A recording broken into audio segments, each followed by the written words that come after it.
Nobody in that studio was ready for what Hulk Hogan was about to say.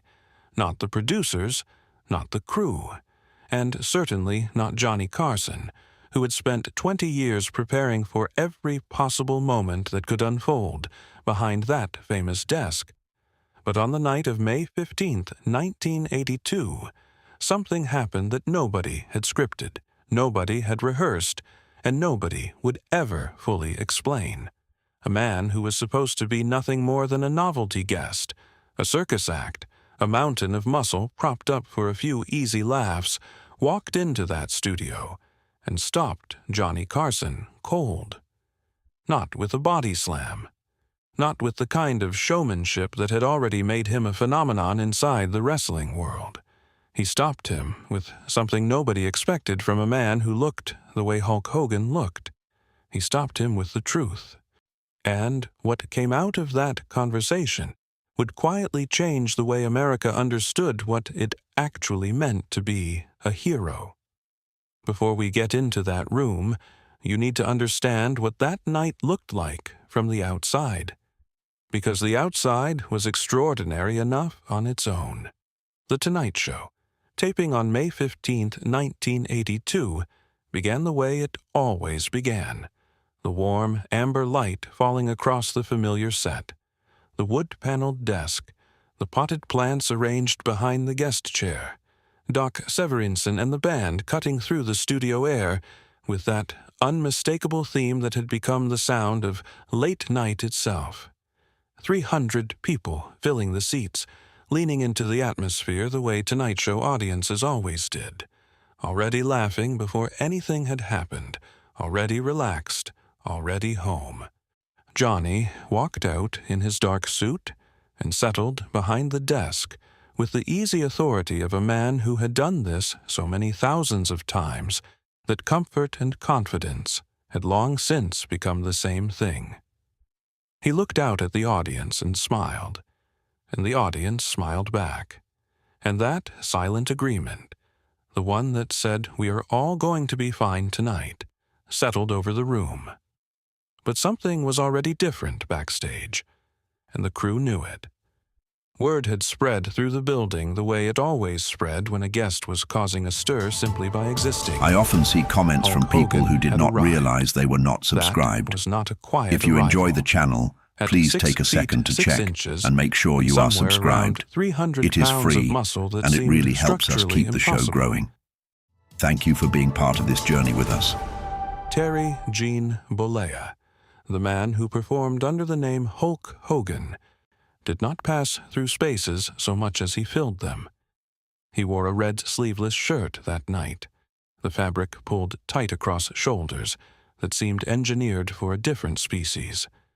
His long blonde hair hung past those shoulders. His aviator sunglasses caught the light as he walked the corridors of NBC Burbank. Stagehands who had seen every conceivable kind of famous stopped what they were doing. Camera operators glanced up from their equipment. Even the people who prided themselves on having seen everything found themselves staring. He was 28 years old. He had been wrestling professionally for several years, moving through territories, building a following, developing the character that would eventually become the most recognizable figure in professional wrestling history. But in May of 1982, that future was still mostly promise. The machinery that would turn Hulk Hogan into a cultural monument was still warming up. The Tonight Show appearance was, by almost any measure, supposed to be a curiosity segment, a moment of spectacle, something for the audience to laugh about and then forget before the next commercial break. That is not what happened. Johnny had been briefed the way he was always briefed. Guest background, talking points, the broad strokes of what the segment was supposed to accomplish. But the briefing for a wrestler on a talk show in 1982 did not go very deep. Wrestling existed in a specific lane of American entertainment at that time, taken seriously by the people who loved it and quietly dismissed by everyone else. It was loud. It was theatrical. It was not the kind of thing that crossed into the territory Johnny Carson occupied. And yet, here they were, and here Hogan was, about to walk through that curtain into the brightest studio in late-night television. What nobody had told Johnny, what the briefing had not covered, was the thing that people closest to Hogan already understood. Behind all of it, behind the persona and the performance and the sheer physical spectacle of the man, there was someone who had thought very hard about what he was doing and why. Someone who had arrived at specific conclusions about people and struggle and what it actually meant to show up for somebody. And that person had been thinking about those things his whole life, long before anyone outside of wrestling knew his name. Johnny introduced him the way you introduce someone when you are not entirely sure what is about to happen, but you are committed to finding out. The band played something appropriately dramatic. The curtain opened, and Hulk Hogan walked out. The audience reacted the way audiences always react when something genuinely unexpected enters their field of vision. There was laughter, because the scale of him was almost comic, because the mind struggles to process that much physical mass in a context that does not usually contain it. But there was also something else underneath the laughter, something closer to awe. Because whatever your relationship to professional wrestling, whatever you thought about the world that had produced this man, there was no honest way to look at Hulk Hogan walking across that studio floor and not feel something shift in your understanding of what a human body could be. He settled into the guest chair. He took off the sunglasses, and the conversation began. Johnny started where you would expect him to start: the wrestling, the matches, the crowds, the injuries. He approached it with the particular kind of respectful skepticism that Johnny was brilliant at, the tone that said, "I am genuinely curious about your world, even though I am not sure I fully understand it." Hogan answered with something that caught the room slightly off guard. He was thoughtful, not in a labored or self-conscious way, but in the way of someone who had spent real time inside his own experience and come out with something to say about it. He talked about the physicality of what he did with an honesty that the audience had not been expecting. He did not reach for the easy line about it being real or not real, the question that hung over every wrestling interview in that era. He talked instead about what it cost, the travel, the body, the accumulated damage of a career spent doing what his career demanded. And Johnny, who could hear the difference between someone performing an answer and someone giving one, leaned forward a little. Subscribe right now, because what happens in the next part of this conversation is something very few people have ever heard described. Where are you watching from? Drop it in the comments. You are going to want to stay with this. It was a small shift in the interview, the kind you feel more than you see. Johnny asked something he had not planned to ask. He set down his cards, which was always the signal that something genuine was happening, and he looked at Hogan directly. He asked, almost offhandedly, whether it ever bothered him, the way people saw it, the way the world had decided what professional wrestling was and where it belonged. Hogan was quiet for a moment. The studio was quiet too, sensing something. Then he said something that stopped the room. He talked about a boy, not a specific boy, not a single face or name, but a kind of boy, the kind that showed up at the barriers after matches and at the arenas before the doors opened. A kid who had nothing going right, who was being bullied or failing in school or watching his family fall apart at home. A kid who came to a wrestling show because it was the one place in his week where something felt certain, where good and evil were clearly labeled and you knew who was going to win, where the big guy with the yellow hair and the red shirt was going to get knocked down and get back up, and the crowd was going to lose its mind. And for those minutes, it was all going to be okay. He talked about what it meant to be that thing for someone, to be the story they needed when the real stories in their life were not working out. He was not sentimental about it. He was not reaching for emotion. He said it plainly, the way someone says something when they have thought about it for a long time and arrived somewhere solid. Johnny Carson did not speak for a few seconds after that. That was not a common occurrence. The audience, which had come in expecting something light and loud and easy, was sitting very still, because something real had just happened in the room. Something real had just been said by a man that the show notes had described as a wrestler, a physical specimen, a guest who would generate a good reaction and move them toward the next segment.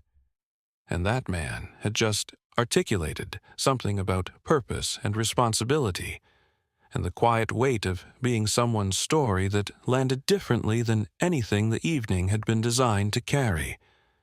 Johnny recovered. He was too good not to. He asked a follow-up, something about the kids specifically, about whether Hogan ever thought about who was watching. And Hogan said yes. He said always. He said that was the job, not the matches, not the championships. The job was those kids.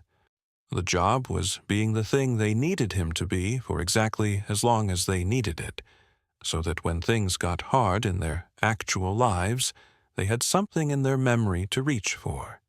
He said it simply. He said it without performance. The band could have played something right then, and nobody would have laughed. What happened in the rest of that segment was, by technical measure, an interview. Questions, answers, a few moments where the humor Johnny was famous for found its footing, and the audience laughed, and the energy lifted, and the familiar rhythm of a Tonight Show conversation reasserted itself. But something had been put into the room that did not leave. The audience could feel it. The crew could feel it. And Johnny, who had spent 3 decades learning to read what actually mattered in any given hour, knew it too. He walked Hogan out with more warmth than a novelty segment typically received. The handshake lasted a beat longer than it needed to. The look that passed between them was the look between two people who have just surprised each other, which is one of the rarest things that can happen between two people in public. The segment aired and moved on, the way television always moves on. The next guest came out. The show continued, and the world that had been watching went to bed. But in the weeks that followed, something unusual happened with the letters. The Tonight Show received mail the way all major television programs received mail in 1982. Volume, variety, the full range of what audiences feel when television touches something in them. But the letters that came in after the Hulk Hogan segment had a specific quality that the producers noticed. They were not from wrestling fans writing about their favorite wrestler. They were from parents, from teachers, from people who worked with children in some capacity or another and had been watching that night, and had written to say something about what they heard a man in a red sleeveless shirt say about the kids at the barrier, about being someone's story, about the weight of that and the willingness to carry it. Johnny mentioned it to his producer and asked him to pull the letters. He read several of them himself. He never publicly discussed what that meant to him. But people who were around during that period said he talked about the Hogan segment more than you would expect. Not often, but consistently. The way you mention something that resettled a question you thought you had already answered. Because here is what that conversation had actually been about, underneath the wrestling and the spectacle, and the obvious strangeness of putting a man who looked like that in a chair designed for talk show guests. It had been about what you owe the people who watch you, not the audience in the stadium, not the 30 million households that tune in every night, but the specific individual human being who has decided, for whatever reason, in whatever private corner of their life, that you are the thing they are holding on to right now, What do you owe that person? Whether you even know they exist. Whether the weight of that knowledge is something you carry honestly or something you ignore, because ignoring it is easier. Hulk Hogan, in May of 1982, in a red shirt and aviator sunglasses on the most famous talk show stage in America, had said he carried it honestly, and Johnny Carson, the most controlled man in television, had sat still for a moment afterward. That is not nothing. In 30 years of doing that job, in tens of thousands of hours of conversation with the famous and the brilliant and the powerful, moments that stopped Johnny Carson were not common. The ones that stopped him for reasons he could not immediately explain were rarer still. This was one of them. Hulk Hogan went on to become what he became, the most recognized name in professional wrestling history, a phenomenon that crossed entirely out of the world of sport and into something broader and stranger and harder to classify. The Hulkamania era that began formally in 1984 would produce a level of cultural saturation that nobody standing in that studio on May 15th, 1982, could have predicted. The television appearances, the movies, the action figures, the catchphrases that worked their way into the language, all of it. But the boys at the barriers were still there. Through all of it, they had just multiplied. And if you pay attention to what Hogan said in those years, through all of the spectacle and the noise and the enormous machinery of fame, the thread that ran through most of it was the same thread he had pulled on in that conversation with Johnny Carson. The kids. What you owe the person who has decided that you are their story. The responsibility that comes with being someone's reason to believe that the big guy gets back up. It is not a complicated idea. It does not require a complicated language to express. But it is the kind of thing that only sounds simple once someone has already done the hard work of arriving at it. And the man sitting in that guest chair on a May night in 1982 had arrived at it early and held it for a long time, and said it plainly on national television without flinching. Johnny Carson was very good at knowing when a guest had just taught him something. He was also, on most evenings, too professional to show it. That night, he showed it. If this story reminded you that the people we underestimate often have the most important things to say, subscribe to this channel right now. We bring you stories about the moments that happened behind the headlines, the conversations that changed people in rooms they thought were just rooms. Or share this with someone who needs to hear it. And drop a comment telling me where you are watching from tonight, because this story is reaching further than any of us expected. And remember, you never know which conversation is the one that stays with somebody forever. Sometimes it is the one nobody saw coming.